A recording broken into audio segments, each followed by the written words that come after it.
alors qu'elle a suivi Frédéric Lopez au Canada, pour les besoins de l'émission Notre Vraie Nature, Adriana Carembeu n'a pas pu renoncer à un élément de son quotidien, qu'elle considère comme un toc. Adriana Carembeu est devenue une des animatrices les plus populaires de France Télévisions. Mannequin, qui a débuté sa vie par des études de médecine, elle est passionnée par la santé et la nature.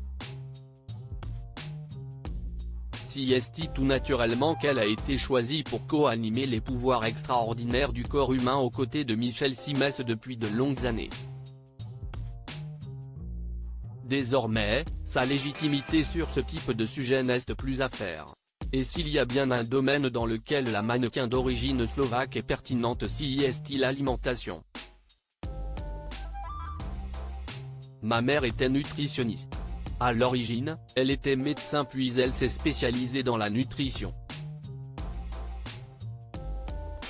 Comme j'ai 3 ans de médecine, j'ai pu décortiquer les mécanismes du métabolisme, ce à quoi correspondaient les glucides, les lipides et les protéines. J'ai vraiment étudié ce qui était bon pour le corps et ce qui ne l'était pas. C'est un domaine fascinant. Mais je peux dire que je suis autodidacte en nutrition.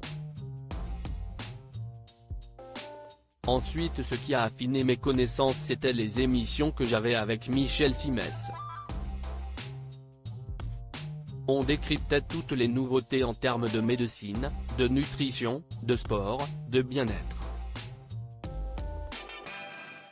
A-t-elle confié dans les colonnes du magazine Gala.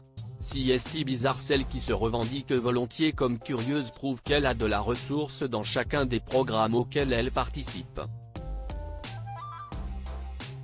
Après être partie en rendez-vous en terre inconnue aux côtés de Frédéric Lopez, l'animatrice télé a accepté de le suivre au Canada dans Notre Vraie Nature. L'occasion pour Adriana Carembeu d'évoquer sa grande flexibilité dans des conditions même rudimentaires. En fait, je suis un garçon manqué. Il y a un décalage parce que je suis une grande blonde, mais je crains beaucoup moins l'inconfort qu'un mec. J'ai tellement vécu dans la nature. Je viens d'un petit village en Slovaquie, a-t-elle confié auprès de Téléstar, en kiosque le 1er janvier 2024. Mais il y a un élément de son quotidien auquel elle ne peut absolument pas déroger et qui la rassure même dans des conditions extrêmes, le maquillage. Je sais, si est bizarre. Ça doit être un toc. Ça me rassure, comme si j'avais la responsabilité d'être belle aux yeux des autres. Je suis connue pour mon physique, j'ai l'impression de bien faire mon travail. Il y a 10 ans, dans Rendez-vous en terre inconnue, note de la rédaction, en voyant ma tête à l'image, j'aurais pleuré.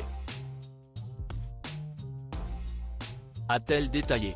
Elle a donc fait un peu de place pour son nécessaire à beauté dans son sac.